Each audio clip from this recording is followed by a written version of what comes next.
J'espère que vous allez bien. Baruch Hashem, on se retrouve pour un nouveau cours de Gemara Ta'anit. On est au Daf Raf Esh Amoud Aleph, à la page 25 au recto. Et on va prendre à peine quelques lignes après le début, à Marli Debiteu. Alors, on raconte une histoire, encore une fois extraordinaire, par rapport à un couple très pieux, très religieux. Et là, on parle de l'épouse de Rabbi Hanana ben Dossa, qui un jour a donc dit à son mari, Ataimat nezil taer kule aïe. Jusqu'à quand est-ce qu'on va devoir continuer de souffrir d'une extrême pauvreté comme dans laquelle on est? Alors Amarla, il lui a dit, Maïnavid, qu'est-ce qu'on devrait faire? Bera Ramim Bedeno l'a midi. Elle dit, s'il te plaît, prie à Kadosh Baruch Hu pour que il te donne quelque chose de valeur et que ça nous permette d'avoir la parnassa et de ne plus être pauvre. Baïrachame, alors il a prié à Kadosh Baruch Hu. Yasta Kemin Petsariad. Et il y a quelque chose comme la paume d'une main qui est sortie des cieux. Viyavu le Chadkara de Torah de Dava. Et il a reçu un pied de table en or. Chazai Bechela. Il a ensuite dit à son rêve qu'il a vu, à son épouse, excusez-moi, qu'il l'a vu en rêve, que dans le futur, c'est-à-dire dans le Olam Haba, tous les tzadikim, ils vont manger à une table d'or, des hitlet lat carré, qui a 3 pieds. Des atochelet aptora des traits écartés. Mais toi, tu manges à une table qui a seulement 2 pieds. אמרת לה, ניחא לך, דמך לך, לכולל שמה אבותך דמשלה. Elle dit, est-ce que ça te convient que tous mangent à une table complète, et que nous, on doit manger à une table qui n'est pas complète, parce qu'une table à un minimum complète, c'est avec 3 pieds pour bien que ça tienne.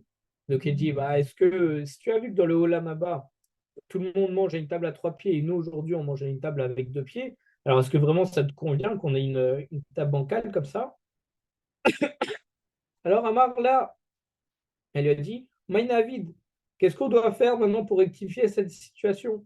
Parce qu'en réalité, aussi, si la table du Olam Abba, elle avait 4 pieds, ben en réalité, c'est eux qui ont pris un des pieds en recevant le pied en or. Donc c'est peut-être ça aussi ce qui est sous-entendu dans la Gemara. Mais Rachamen et Estelko Minar. Il a dit, alors, justement, en fait, comme ils ont pris ce quatrième pied, alors eux, aujourd'hui, ils sont dans une table qui a 2 pieds. C'est-à-dire qu'ils ont retiré de leur Olam Abba pour avoir du Olam Hazé. Ils ont retiré du monde futur pour avoir un peu plus de richesse dans le Olam Hazé. Et ça, il a vu grâce à son rêve. Donc sa femme, elle lui dit, on va pas retirer les choses de notre Olam Abba et avoir qu'une table à 2 pieds dans le Olam Abba alors que tout le monde a une table à 3 pieds. Alors, elle lui a dit, prie à Kadosh Baruch Hu pour lui rendre le pied de table. Comme ça, tu lui rends et qu'on retrouve notre Olam Haba.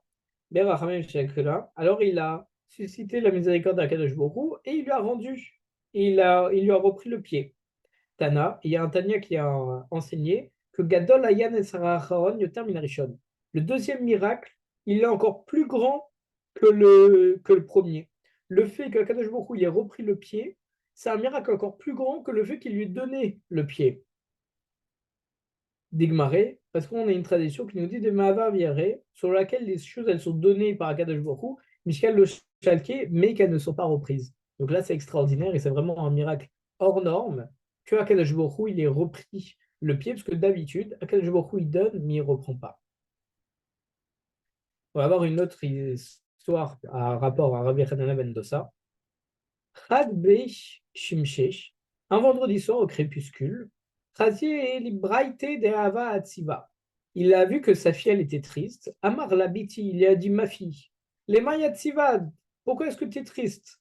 Amrala, elle lui a répondu, Kli shel chometz nitzalef li birli shel shemen. J'ai pris un récipient qui contenait du vinaigre et je l'ai confondu avec un récipient qui contenait de l'huile.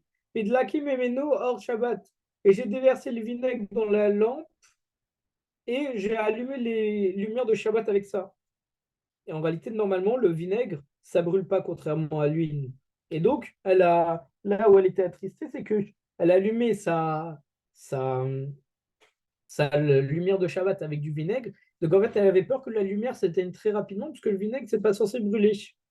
Alors Amarla, il lui a répondu, et c'est une marague d'ailleurs très connue, Biti, Mayer Padar, qu'est-ce que ça peut te faire, ma fille? Parce que Misha Amar les Shemem Veidlok, celui qui a ordonné à l'huile de brûler, alors ou Yomar la Chomet Veidlok, il peut aussi ordonner au vinaigre de brûler. C'est même qu'Akadosh Baruch Hu, il a dit l'huile va brûler, alors il peut dire la même chose pour le vinaigre. Et Tana, il y a un Tana qui enseigne que Aya Odlek Veoler Kol Hayam Kulo. La lampe, elle a continué à brûler toute la journée, hors la Havdalah, jusqu'à ce qu'ils en aient pris pour faire la prière de la Havdalah à la fin de Shabbat.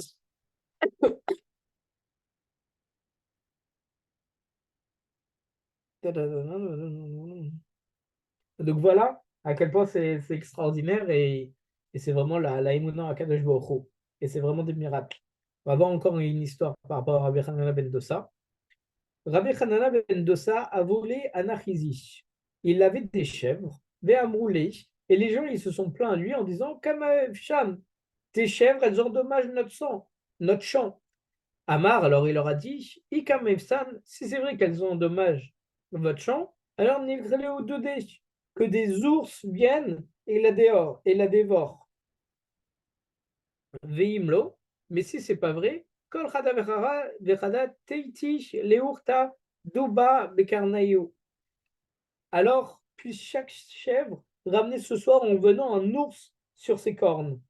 Parce que en faisant ce miracle, parce qu'une chèvre, ça peut jamais chasser un ours, alors en faisant ce miracle, ça prouvera qu'en réalité, elles sont totalement innocentes. Donc il a dit, si c'est vrai ce que vous dites, alors qu'elles soient dévorées par des ours. Sinon, que ce soit elles qui tuent les ours et qui ramènent des ours. Et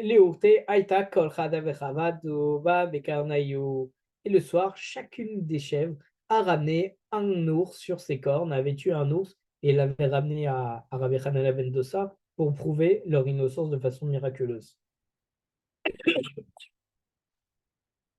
On va voir encore un autre miracle. En plus, c'est extraordinaire qu'on voit beaucoup de miracles là, dans la Gemara, parce qu'on arrive bientôt à Hanouka, pour ceux qui l'écoutent en direct. Donc, c'est beau de parler de miracles en ce moment.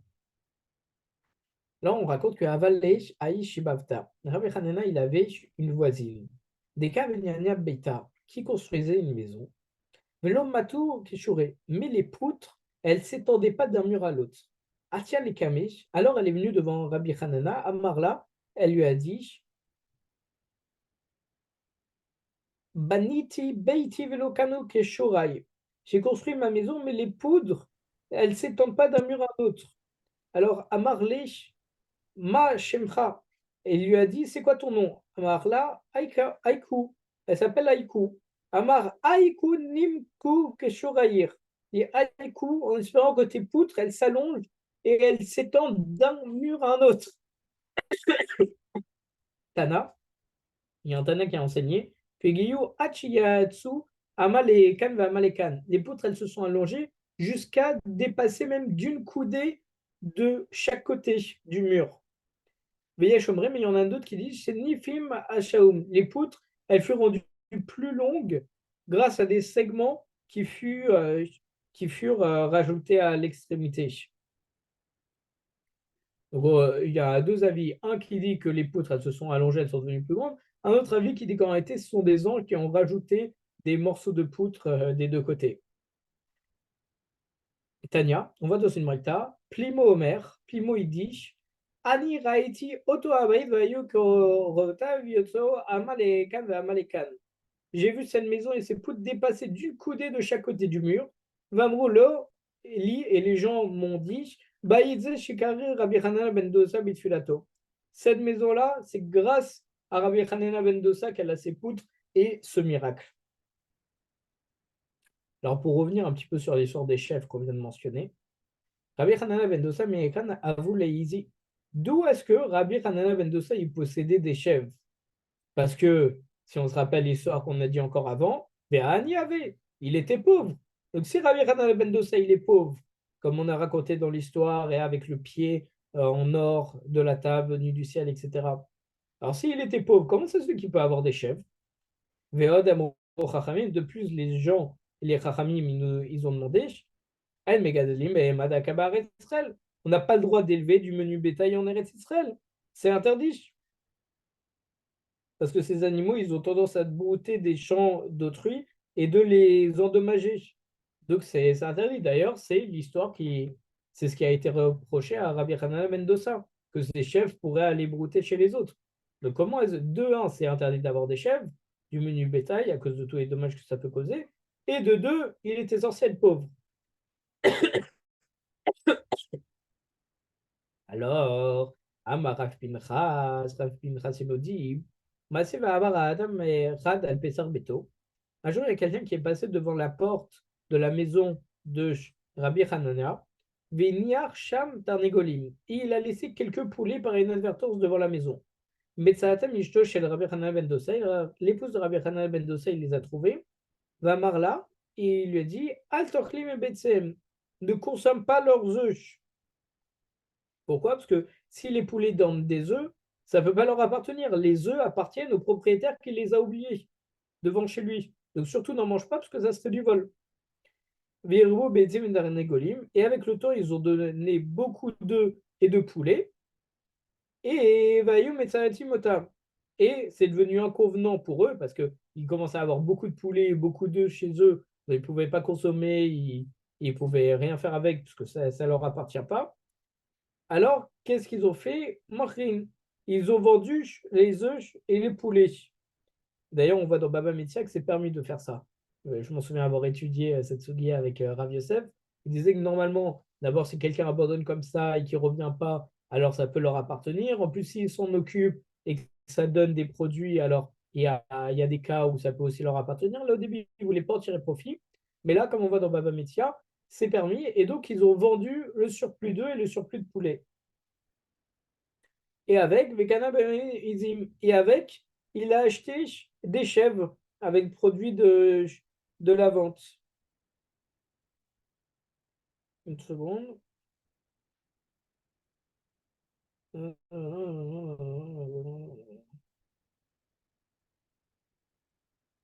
Oh, parce qu'il y a quand même une question qui se pose, c'est pourquoi est-ce qu'il va acheter des chèvres si en fait c'était interdit d'avoir des chèvres en Israël. Alors, il y en a qui disent qu'il y a des Gemarotes, il y a des versions de Gemarotes où il n'y a pas du tout ce passage. Il y a d'autres commentateurs qui disent qu'en réalité, ce n'est pas des poulets qui ont été laissés devant chez lui, mais des chèvres. Donc, c'est pour ça qu'il avait des chèvres et qu'ils s'en occupaient. Bon, c'est une question un petit peu floue, mais il y a plusieurs explications par rapport à ça. Donc, il a vendu tous les poulets, il a acheté des chèvres. Un jour, l'homme qui avait perdu, qui avait laissé ses poulets devant chez Rabbi Hanan ben Dossa, il est revenu, il est passé devant sa maison. Il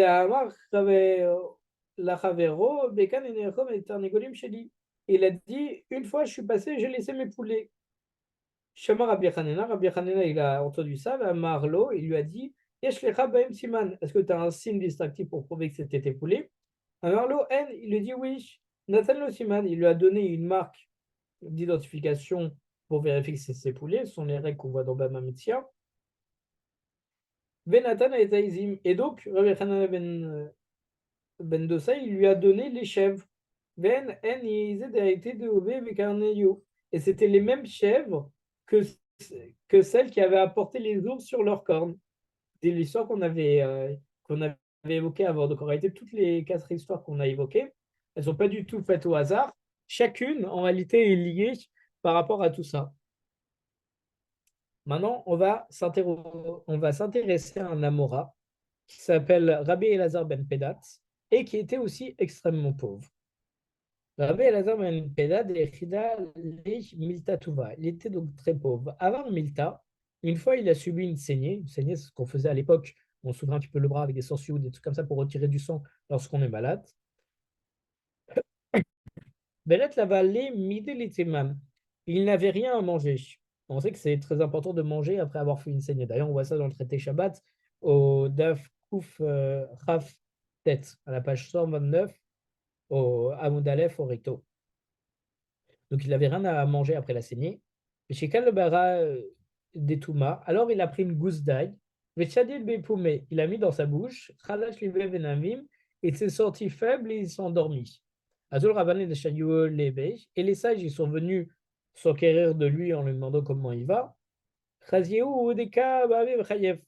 Et ils ont vu qu'il pleurait et qu'il riait dans son sommeil. One fact sous Citad et Noura mais affouté. Et il y avait un rayon de lumière qui émanait de son front. Kiat Har, et lorsqu'il s'est réveillé, Amroulé, il leur a demandé Maï Tahama de Kaved Chaïté, pourquoi est-ce que tu pleurais et tu riais pendant ton sommeil? Amarlé, il leur a répondu de Havaya Tivimi Akadosh Bokhu. Parce que c'est un rêve dans lequel Akadosh Bokhu, il était assis avec moi. Vamratli, et je lui ai Tiens, dit Sacha. An Matay. Et Ça va. Ça va, ok. Allez, à tout de suite. bon, est-ce que je vais continuer à souffrir dans ce monde? Vamar, et Akadosh Bokhu, il m'a répondu Elazar béni, Elazar mon fils. Nichalach deavke lealme mereisha. Est-ce que tu voudrais que je ramène le monde au commencement et que je le recrée de nouveau? Efshar bemiltayu beshata demizone. Peut-être est-ce que tu vas naître de nouveau et que tu vas arriver dans une famille où il y a beaucoup de nourriture.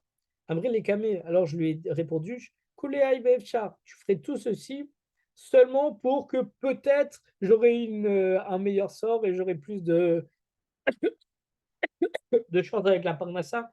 J'étais prêt à Kadosh Baruch Hu à détruire le monde entier, à refaire toute la création, juste pour que, arrivé au moment de ma naissance, j'ai peut-être un autre mazal. Alors, à Méritlé, je lui ai dit des chaïs, des faits, ou des chaïs. Ce que j'ai vécu jusqu'à présent, ça représente la majeure partie de ma vie, ou bien est-ce qu'il me reste encore beaucoup de vie à vivre? À Marli des chaïs, il a dit ce que tu as déjà vécu, c'est plus que ce qui te reste à vie. Ça veut dire que tu as déjà passé la moitié de ta vie. Alors il a répondu à Kadosh Baruch Hu, si c'est ainsi, je ne veux pas que tu ramènes tout le monde en arrière. Parce que bientôt je vais mourir et bientôt je vais pouvoir jouir du Olam Haba, du monde futur. Et je te donnerai dans le monde futur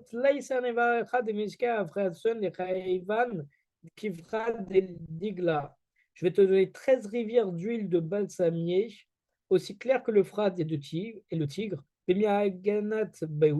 pour que tu puisses en jouir. Amarli les Kami, alors j'ai répondu à Kadosh Baruch Hu, Aïvetulo, tu me donneras cela et rien d'autre. Alors Amarli, Kadosh Baruch Hu, il lui a dit, les Chavercha Mayavechu, qu'est-ce que je donnerai à ton prochain? Parce que si je te donne ta part. Mais si je te donne en plus, alors je vais devoir prendre de la part de quelqu'un d'autre pour te donner. Alors Amrilé, il a répondu à Kadesh Baruch Vana Megavra de Laisle Beinan. Mais je demande seulement la part de celui qui n'a pas eu le privilège de jouir de sa part du monde futur. Alors Machin de Askotla a fouté. Alors de ses doigts, Kadesh Baruch il lui a donné une chic note sur le front. Et c'est c'est comme un petit coup sur la tête et c'est par ça, c'est par ce petit coup-là de la main d'Akadosh Baruch Hu qu'il a eu le front entier qui s'est illuminé. Vers Marli et Akadosh Baruch Hu, il lui a dit Elazar Beri, Eleazar mon fils, Guéré Bar Gerar, mes flèches t'ont atteint. Donc c'est pour montrer le plaisir qu'avait Akadosh Baruch Hu auprès de Rabbi Elazar ben Pedat. Et voilà la fin de cette histoire. Alors maintenant, avec votre permission, on va revenir un petit peu sur les prières pour la pluie qu'on avait vues il y a deux cours, au DAF Chavdalet Amud Beitz. Et on voit une autre histoire à propos d'une prière qui n'a pas été immédiatement exaucée, comme on en avait cité précédemment. Alors, Rabbi Chama Bachanana Gazar Tanita. Une fois, il y a Rabbi Chana ben Bachanana qui a fait un jeûne, qui a décrété un jeûne public. Velo Atamitra. Mais la pluie, elle n'est pas venue. Alors, Amroulé, les gens, ils lui ont dit Va Rabbi Yoshua ben Levi Gazar Tanita Atamitra. Mais Rabbi Elazar ben Levi, lui, une fois, il a décrété un jeûne et sa prière a été exaucée. Alors, Amar Léo, il leur a répondu à Anna Abar Levi. C'est quoi cette comparaison? Ici, c'est moi qui prie, et là-bas, c'était le fils de Lévi. qui a prié. Donc, en gros, il est plus fort que moi. Ses prières, elles montent plus vite, comme nous dit Rachid. Donc, ne nous comparez pas. Imrou l'éténéné. Alors, allez dire à Rabbi Yoshua ben Levi qu'il vienne ici pour qu'il prie pour nous aider. Parce que de toute façon, il est plus fort que moi. Et ensemble, on va pouvoir concentrer nos esprits sur la prière et faire des bayou. Et peut-être que les gens, ils vont briser l'endurcissement de leur cœur et ils vont faire teshuva. Mitra, ils vont implorer la miséricorde d'Akadosh Mitra pour que la pluie vienne. Alors, bon, Mitra, ils ont imploré Akadosh mais la pluie, elle est toujours pas venue. Amar Léou, alors il leur a dit, Nitra les rochers avant Mata Bishvilenu. Est-ce que ça vous convient que la pluie vienne par nos mérites? En fait, ils désiraient combiner leur prière de toute la communauté avec celle des deux sages pour pouvoir invoquer leurs mérites cumulés pour avoir la pluie. Amrouléen, il dit oui, nous, ça nous convient qu'on utilise nos mérites pour avoir la pluie. Alors, Amar Rakia, Rakia, Kassipanaïr, il a levé les yeux vers le ciel, il a dit ciel, ciel, couvre ta face de nuages. Loïkasen, mais le ciel ne s'est pas couvert de nuages. Amar Kamaizim Benerakia, alors il a dit combien effronter la face du ciel, parce que le ciel, il s'obstine à pas donner de la pluie. Alors, Ekase Veata Mitra, et là, à partir de ce moment-là, une fois qu'il a dit ça, le ciel, il s'est couvert et la pluie est tombée. On va avoir une autre histoire par rapport aux prières de la pluie. Lévi Gazar Tanita, une fois Lévi il a décrété un jeu, Veloata Mitra, mais la pluie elle n'est pas venue. Amar les Fanav, alors il a dit à Kadosh Baruch Hu, Ribono Shalom, maître de l'univers, Alitav Shafta Bamarom, tu t'es élevé pour siéger dans les hauteurs, c'est-à-dire tu agis comme si tu t'éloignais de nous, tu fais plus attention à nous. Mais Ein Ata Mirachem Al-Banecha, et tu n'as pas de compassion pour tes enfants. Atamitra. Et donc Dieu, il a répondu à cette prière et il a envoyé la pluie. Vite cela. Mais Lévi, il est devenu boiteux.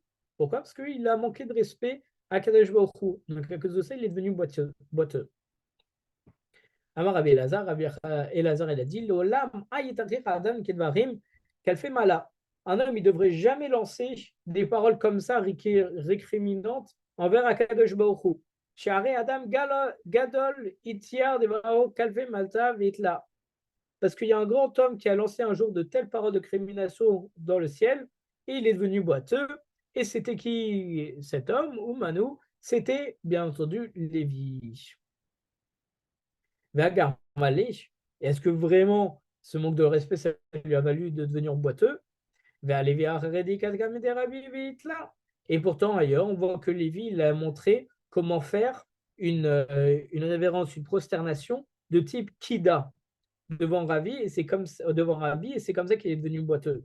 Alors, Kida, c'est une forme de prosternation où on se met debout, on s'incline jusqu'au sol en utilisant uniquement ses pouces pour se soutenir en avant et se reposer.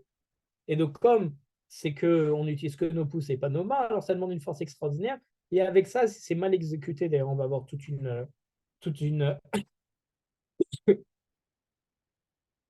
plusieurs sortes comme ça de prosternation. Il me semble que c'est dans cette Gemara, où justement, on dit qu'il faut bien savoir la faire. Si on l'exécute mal, c'est comme une bonne figure de gymnastique. Si on le fait mal, on peut avoir mais on peut devenir boiteux ou avoir des mauvaises choses. Donc, il y a une Mara qui dit qu'en réalité, il a fait cette prosternation qui s'appelle Kida, qui est très spéciale devant Rabbi, et c'est à cause de ça qu'il est devenu boiteux. Alors, on ne comprend pas, est-ce qu'il est devenu boiteux parce qu'il a manqué de respect ou à cause de cette mauvaise position? Alors, la Gemara répond Avea Garmala. En réalité, ce sont ces deux choses-là qui l'ont rendu boiteux. En fait, euh, lorsqu'il a manqué de respect, il y a eu un décret sur lui comme quoi il doit être boiteux, et en faisant cette prosternation, ça a été l'occasion, entre guillemets, d'appliquer le décret, et c'est comme ça qu'il est devenu boiteux. On va avoir une dernière histoire par rapport à la pluie pour ce cours. Rabbi Yechiya bar Lula Laini Shamaenu Lenar Hanane de Kare. Il a entendu des nuages se dire l'un à l'autre Natu venitvei Maya de Ramon Moav. allons donner de l'eau à Ammon et à Moab, ce sont les ennemis du peuple d'Israël. Mar les fanav Rabbeinu Shel Olam. Et sur le champ, alors Rabbi Chia l'a demandé à Kadosh Baruch Hu, il lui a dit, maître de l'univers, Torah le Amecha Israël, lorsque tu as donné la Torah à ton peuple Israël, Chasta Kol Umot Haolam, tu as d'abord fait le tour de toutes les nations du monde pour leur proposer la Torah, le Kiblou, mais ils l'ont pas accepté. Vers Shavatanoten la Matar, et maintenant tu vas leur donner la pluie, alors qu'ils n'ont même pas voulu ta Torah, donc tu leur donnes la pluie à eux et même pas à nous. Shadouacha, plutôt que les nuages, ils déversent la pluie ici en Israël. Shadouya, Tayou. Et ces prières, elles furent exaucées. Les nuages, elles ont déversé leur pluie sur Eretz Israël tout de suite. Darash Rabbi Chaya bar Lulaï, il a expliqué que Maïdirtif, c'est quoi le sens du passage qui nous dit Sadik Atama Yifrav Keret Valevanon Isgei. Le juste s'épanouira comme un dattier, comme un cèdre du Liban, il va croître. Imne Martamar Lamane Marerez. Si le juge il est comparé à un dattier, pourquoi est-ce qu'il est aussi comparé à un cèdre? Vive les marérez, la monnaie d'Artamar, ici il est comparé à un cèdre. Pourquoi est-ce qu'on le compare aussi au dattier? Pourquoi est-ce qu'on le compare juste à ces deux arbres? Et nous, on est Martamar, on est marérez. S'il avait juste dit que c'était comme un dattier, mais pas comme un cèdre, à Itéomer, j'aurais pu dire que Matamar, que de même que le dattier, En Gazro Machalif, le tronc, il ne se régénère pas. C'est-à-dire qu'une fois qu'on le coupe, on ne peut pas avoir des nouvelles pousses. Afsadir, Chazve Shalom, En Gazi Machalif. De même, Chazve Shalom, le tronc du juste, ça ne se régénérait pas. Alors, les carnémanes, c'est pour ça qu'il dit que c'est comme un cèdre. Parce que le cèdre a cette propriété que n'a pas le dattier, où ça peut se régénérer. Alors maintenant, bien entendu, la question, l'on est Martamar, et s'il n'avait pas dit que c'était un dattier, parce que du coup, il aurait juste pu dire que c'est comparé à un cèdre. Non, il fallait aussi préciser que c'est comparé à un dattier. Qualité au maire, on aurait pu dire Ma, il de même que le cèdre, il donne pas de fruits. Alors, c'est-à-dire c'est-à-dire que de la même manière, un tzaddik, il ne donne pas de fruits. Mais non, les c'est pour ça qu'on précise dans le verset aussi que c'est comme un cèdre, que c'est comme un dattier, parce que ça donne des fruits. C'est pour ça qu'on avait besoin du dattier et du cèdre pour parler du tzaddik, parce que le dattier, il ne se régénère pas, mais il donne des fruits, et le cèdre, il se régénère, mais il ne donne pas des fruits. Comme ça, au moins, c'est complémentaire, et ça définit bien le tzaddik. Chazak Baruch